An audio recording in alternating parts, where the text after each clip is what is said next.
хүмүүсийн айгүй их нөгөө сэтгэл зовндаг, шаналдаг зүйл юу вэ гэхээр нөгөө нэг сугны эвгүй үнэр, магадгүй хөлний эвгүй үнэрч гэдэг юм уу? Үнэр байдаг л да. Тэгэхээр энэ одоо үнэртэй булчирхайнуудыг одоо яг энэ лазер мэдсэслийн аргаар бол авч идгийнэ гэсэн байсан. Тэгэхээр яг энэ тал дээр за ерөнхийдөө бол энэ нөгөө сугны үнэр ер нь бол анагааханд бол бром гидрозис гэж нэрлэдэг л дээ. Энэ сугны эвгүй үнэр ер нь бол монголчууд бол холмос гэж нэрлэдэг байгаа тийм. Ер нь дэлхийн бүх орны хүмүүст одоо байдаг тийм ихэнх хүмүүст одоо юм байдаг юм эмгэг байгаа. Энэ яадын ихээр хүний биеийн бүх одоо арьсны одоо арьс бол өөрөө юм ялгаруулах бас давхар үүрэг гүйцэтгэдэг. Хөлсний булчирхаагаас хөлсөөр одоо биеийн бодис солилцооны дүнд үүссэн зүйл одоо хөлстэй хамт гадагшлах. Хоёрдугаар дулаан зохицуулах үүргийг юм хөлс үүрэг хөлсний булчирхаа бол гүйцэтгэдэг тийм. Хөлсөөр одоо халууцсан үед хөлс гараад ингээд сэр үцдэг юм. Гэтэл хүний биеийн бүтцийг ингээд судлаад үзэхээр сугны хэсэг, цавны хэсэг, тэг хөлийн улны хэсэгт нэг хөлсний булчирхаа чинь 1 см куб доногдох одоо тоо хэмжээ шүү дээ. Тэр нь бол маш их байж идэг. Тэг нэгдүгээр. Хоёрдугаарт өөрөө суг, цав энэ хөлийн улны хэсэг чинь байнгын битүү тийм яг зөв. Нэг иймэрхүү орчинд байж идэг. За эдгээр хүчин зүйлийн улмаас яд юм ихээр хүмүүс маш хэмжээний одоо хөлрөх. За тэгээд нэг битүү чихтэй орчинд ингээд бий болж идэг.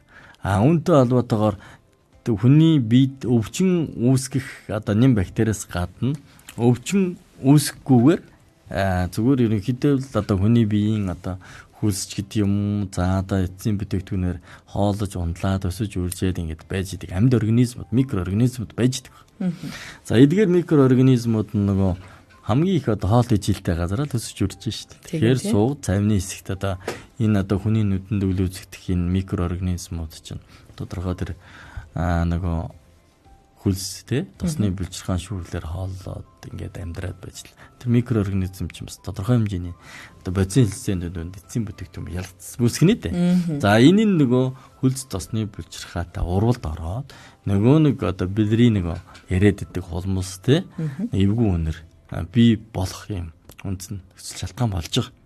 За тэгээд микроорганизмууд яадаг вэ гэхээр яг ингээд бүр микро төвшөндөө бол яг арьсны гадаргуу дээр биш тэр арьс ч өөрөө нөхсөвтэй.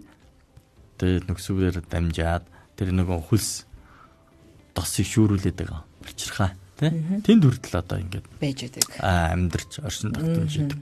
Учираас гिचнээ одоо бид ингээд иргэд маань гадна талаас нь угаагаад цацлагаар одоо ингээд тэр өндийг дарахад хөлсийг дарахад сагсан ч гэсэн цаана байгаа арьсны цаана байгаа их уурхаанд байж идэг учраас бүрэн төгс имжлэгддэг.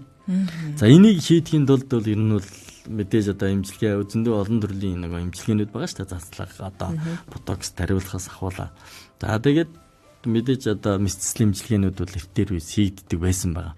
Сугны хэсгийг одоо нөгөө үстэй сугны хэсгийг арьсыг ингээд тойруулж авах. Эсвэл одоо том зүсээд тий арьсыг одоо нээж яагаад гэсэн үг шүү дээ. Арьсны цаана байгаа булчиргааг нь одоо хусад цэвэрлэж авах гэсэн юм аргуудыг одоо саяхныг болтол одоо дэлхийн орнуудад тий хэрэгжилж байсан баг. За тэгээд одоо ингээд лазер мэдсэл тий янз бүрийн одоо технологийн дэвшлүүд гарсантай холбоотойгоор за сугны хэсэгт нь бага зүслэг үүсгэн хөлөмийн стандарт нь багаар нөлөөлөхийн тулд маш жижиг зүслэгээр эмчнэр яасан бэ гэхээр лазераар гэрэлтүүлж байгаа тэр сугны булчирхааг хайлуулах. Тэгээ хөлсний суганд байгаа хөлсний булчирхаа тосны булчирхааг хайлуулах. За хайлсан эдийг одоо нөгөө булчирхаа эд тий эцсийн зүйлийг нь хусах, сурвалж авах юм аргуудыг хавсраад ерөнхийдөө энэ эмгийг бүрэн төгс одоо үгүй болох эмчлэхтэй энэ шийдлийг ер нь бол олж авсан байгаа.